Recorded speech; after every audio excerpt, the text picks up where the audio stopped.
Bonjour, je m'appelle Aïda, j'ai fait la formation MLOps en avril 2023. Avant la formation, je finissais mon école d'ingé. J'avais également fait une alternance chez Sanofi en tant que data scientist. Ce qui m'intéressait, c'était de faire un point un peu sur ma carrière, sur mon futur et mes ambitions. Je voulais mettre en place une application et en faisant le tour, je me suis rendu compte que j'avais pas certaines compétences techniques. Donc je savais développer un modèle de machine learning, mais tout ce qui était le cycle de vie du modèle, le déployer, ça c'était quelque chose qui me manquait. Je passais par Pôle emploi et j'ai trouvé énormément de formations. Le problème c'est qu'elles étaient trop généralistes. Moi je sortais d'école d'ingé, j'avais peut-être pas envie de refaire les bases Python. En regardant pas mal de vidéos sur YouTube ou même des avis sur Google, je suis tombée sur Data Scientist. Donc je me suis lancée un peu dans la recherche, j'ai regardé un peu les vidéos et je me suis rendu compte que le contenu me plaisait. La qualité était top et c'est ça qu'il me fallait. Lors de ma formation, on a eu l'occasion de faire un projet fil rouge. C'est un projet qui est lié sur des cas qu'on peut rencontrer en entreprise. Pour ma part, ce qui m'a beaucoup plu, c'est que le projet,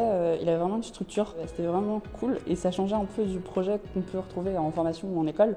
Donc là, c'était vraiment un projet à caractère professionnel. Ça me permettait, moi, de mon côté, de me dire que j'avais des compétences que j'avais acquises avec la formation et grâce au projet, que je pouvais calquer, moi, de mon côté, sur mon projet professionnel et également sur mon idée d'application. J'avais un petit conseil à donner à ceux qui veulent se former en data.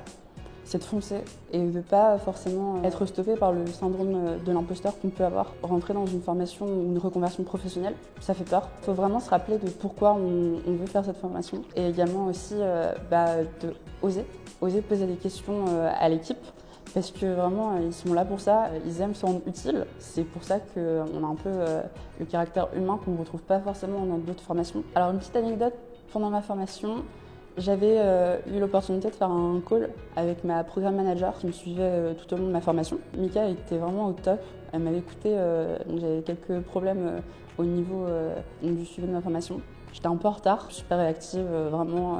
Et puis elle était vraiment petit soin, elle était revenue me voir pour me demander si mon projet s'était bien passé. Et ça m'a vraiment touchée. J'ai fait d'autres formations.